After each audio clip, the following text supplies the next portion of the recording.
जी hello दोस्तों, मेरा नाम है अरुण। उम्मीद है आप लोग ठीक होंगे।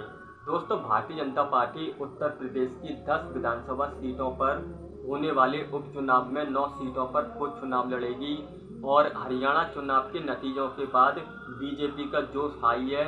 लेकिन उत्तर प्रदेश के लोकसभा चुनाव में भाजपा का प्रदर्शन खराब रहा था। अब यहाँ पर 10 सीटों पर उपचुनाव होने हैं। ये चुनाव योगी सरकार और भाजपा के लिए बहुत ज़्यादा महत्वपूर्ण है।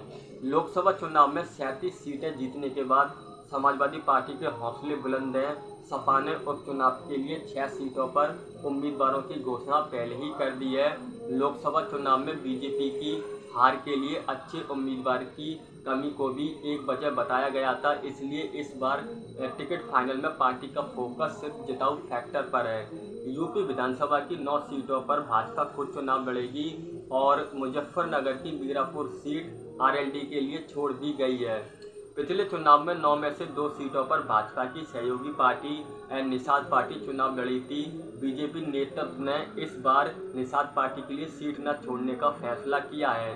पार्टी नेताओं को लगता है कि कमल निशान पर चुनाव लड़ना ही जीत की गारंटी है। हालांकि निषाद पार्टी को 20 सीट देने का संशय बना हुआ है। इसका फैसला होम मिनिस्टर अमित शाह पर छोड़ दिया गया है। दिल्ली में रविवार को जेपी नड्डा के घर पर बैठक हुई थी और इस बैठक में 3 नामों के पैनल में से एक नाम तय किया गया। भाजपा ने 10 सीटों पर होने वाले उपचुनाव के लिए 9 सीटों पर उम्मीदवार के नाम फाइनल कर लिए हैं। इन उम्मीदवारों के नाम का ऐलान जल्द होने वाली संसदीय बोर्ड की बैठक में घोषित किए जाएंगे।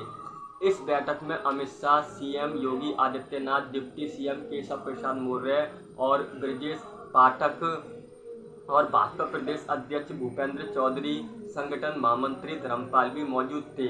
खबरों के मुताबिक आरएलडी मीरापुर के साथ खैर विधानसभा सीट पर भी अपना दावा कर रही है। इसके अलावा निषाद पार्टी ने मंझवा और कटेहरी सीट पर अपना दावा किया है। लेकिन बीजेपी आलाकमान ने आरएलडी को केवल एक सीट पर सहमति जताई है।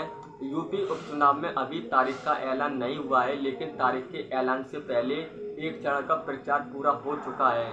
सीएम योगी, डिप्टी सीएम केशव प्रसाद मौर्य और ब्रजेश पाठक ने उपचुनाव वाली 10 विधानसभाओं का लगातार दौरा किया है। इसके साथ ही 10 विधानसभा क्षेत्रों में 5,000 करोड़ की विकास योजनाओं की सौगात दी है और रोजगार मेले के जरिए 30,000 युवाओं को रोजगार दिए गए हैं। Thank you.